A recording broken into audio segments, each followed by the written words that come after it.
Exam में प्रत्यय से कैसे क्वेश्चन बनते हैं। अब उपसर्ग और प्रत्यय की क्लासें तो हमने ले ली है पहले। आज हम देखेंगे वाच्य। वाच्य क्या होता है। अगर उपसर्ग प्रत्यय या संज्ञा सर्वनाम शब्द वाक्य इन सब की क्लासें आप लोगों ने नहीं ली तो प्लेलिस्ट से जाके देख लीजिए। आज हम देखेंगे वाच्य। वाच्य होता क्या है, वाच्य परिभाषित किया गया है, वाच्य से एग्जाम में कैसे क्वेश्चन बने। वाच्य क्रिया से संबंधित होता है। अगर क्रिया की क्लास नहीं ली आप लोगों ने तो क्रिया की क्लास ले लीजिए। क्या पढ़ना इंपॉर्टेंट है वाच्य के लिए। तो हम देखेंगे वाच्य की परिभाषा क्या होती है। ठीक है, स्टार्ट करेंगे परिभाषा।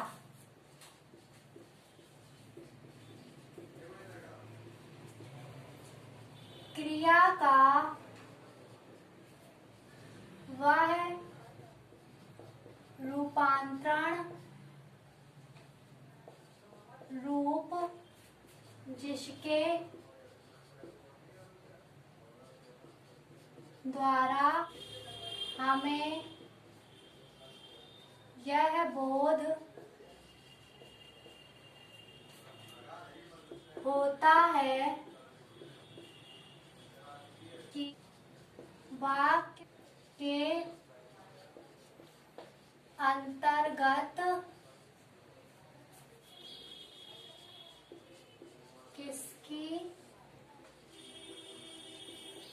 प्रधानता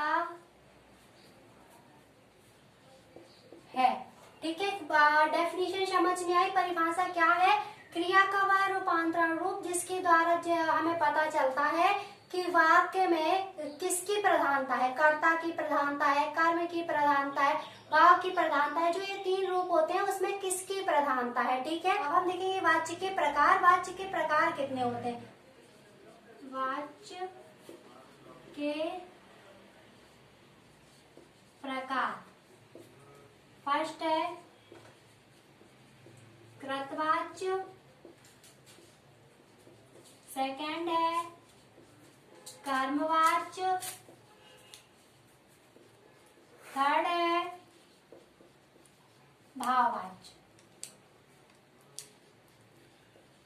ठीक है, ये हो गए वाच्य के तीन प्रकार। अब हम देखेंगे इसकी परिभाषा और इसके एग्जाम्पल का प्रकार। जो फर्स्ट बताया था कृतवाच्य। अब कृतवाच्य जैसे नाम से ही पता चल रहा है कृतवाच्य क्या, जिसमें किसकी प्रधानता हो, कर्ता की प्रधानता हो। जिसमें कर्ता की प्रधानता हो वहां होता है कृतवाच्य। तो आप देखते हैं इसकी परिभाषा क्या होती है। क्रिया का वह अंतरण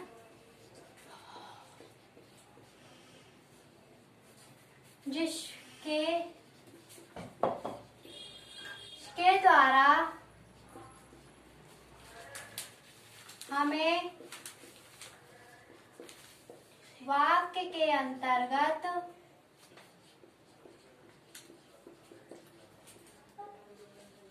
कर्ता की प्रधानता होती है। अब बोध होता है, बोध होता है उसे कृतवाच्य कहते हैं।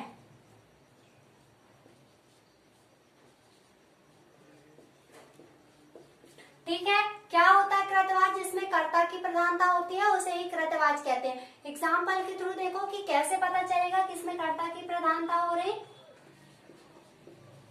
मोहन खेलता है। क्या समझ में आया। मोहन खेलता है मतलब कर्ता कौन है, मोहन है ना। कौन खेलता है, मोहन खेलता है। कर्ता कौन है, मोहन।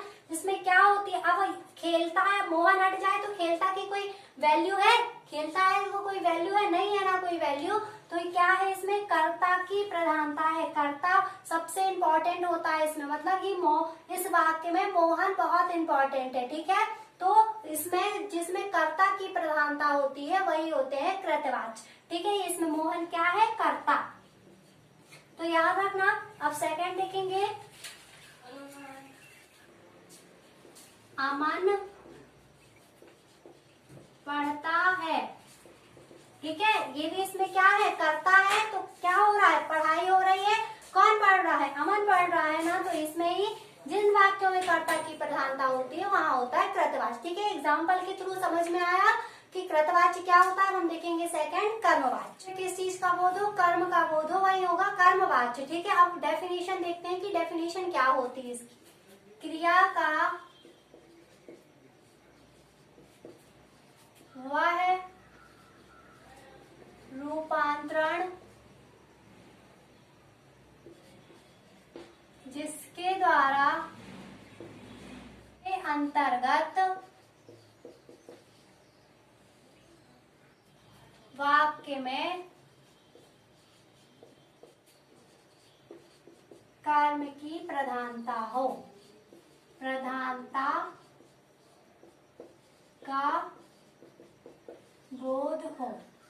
ठीक है, तो डेफिनेशन समझ में आई। क्रिया का वह रूपांतरण जिसके अंतर्गत वाक्य में कर्म की प्रधानता का बोध होता है, वही होता है कर्मवाच्य। अब फॉर एग्जाम्पल, पत्र लिखा गया। अब क्या हो रहा है यहाँ, पत्र लिखा गया, कर्म में विशेष ध्यान दिया जा रहा है कि नहीं, यहाँ तो कर्ता का कुछ पता नहीं चल रहा। क्या पता चल रहा है कि क्या लिखा गया, पत्र लिखा गया। ठीक है, क्या हो रहा है यहाँ पे, क्या हो जाएगा कर्मवाच्य। ये सब क्या किया जा रहा है, यहाँ पे कर्म किया जा रहा है। जहाँ पे कर्म का बोध होता है, अब याद रखना वाक्यों से ही पता चलेगा कर्म है, भाव है, कर्ता है, क्या है। ठीक है, तो कर्म, पत्र लिखा गया, कर्म पे ज्यादा जोर दिया गया। गीत गाया गया। ठीक है, गीत गाया गया, क्या किया उसने, गीत गाया, गीत गाने का कर्म किया, मतलब जहाँ पे पता चले कर्म हो रहा है। ठीक, पुस्तक पढ़ी गई, क्या हुई, हो गया कर्म। यहाँ पे क्या हुआ, पुस्तक पढ़ी गई। जहाँ पे कर्म होता है वहाँ पे कर्मवाच्य होता है, जहाँ कर्ता होता है वहाँ कृतवाच्य होता है। ठीक है, भाववाच्य। अब भाववाच्य क्या होता है, सबसे पहले देखते हैं इसकी परिभाषा। तो भाववाच्य,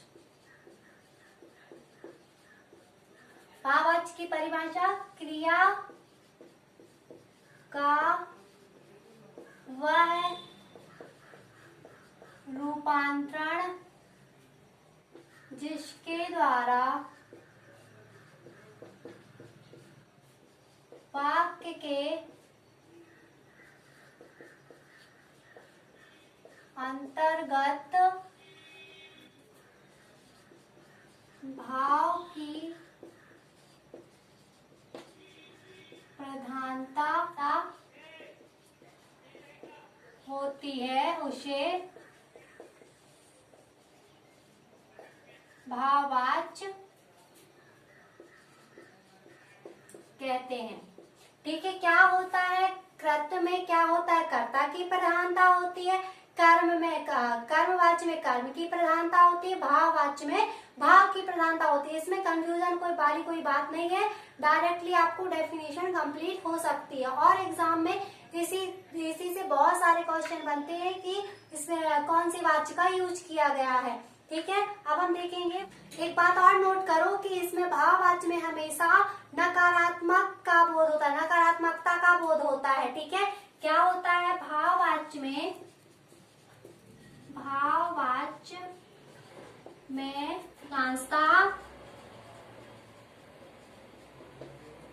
अधिकांशता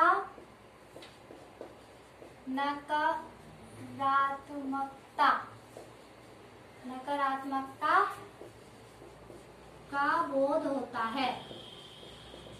ठीक है, ये याद रखना, हमेशा भाववाच्य से ही नहीं का पता चलता है, जिसमें अधिकांश मतलब सब में यूज, सब वाक्यों में यूज नहीं होगा, बट अधिकांश वाक्यों में होता है। ठीक है, तो हम देखेंगे इसके एग्जाम्पल। जिसे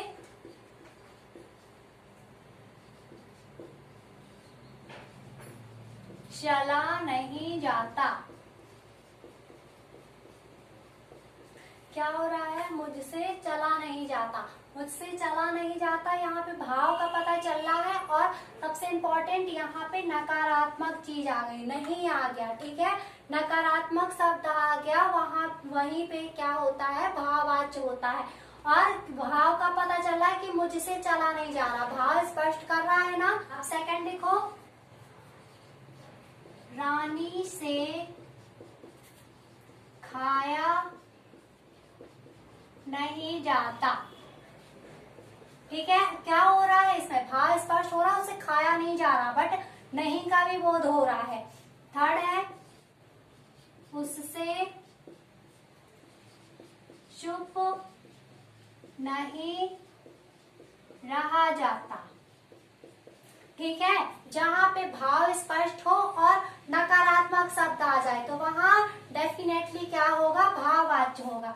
ठीक है, सो गाइस ये हो गया वाच्य कंप्लीट। अगर कोई भी प्रॉब्लम है वाच्य में, कुछ भी नहीं बन रहा, कुछ भी समझ में नहीं आ रहा तो कमेंट जरूर करना। कल हम देखेंगे संधि। संधि क्या होती है, उसको किस किस रूप में डिफाइन किया गया है।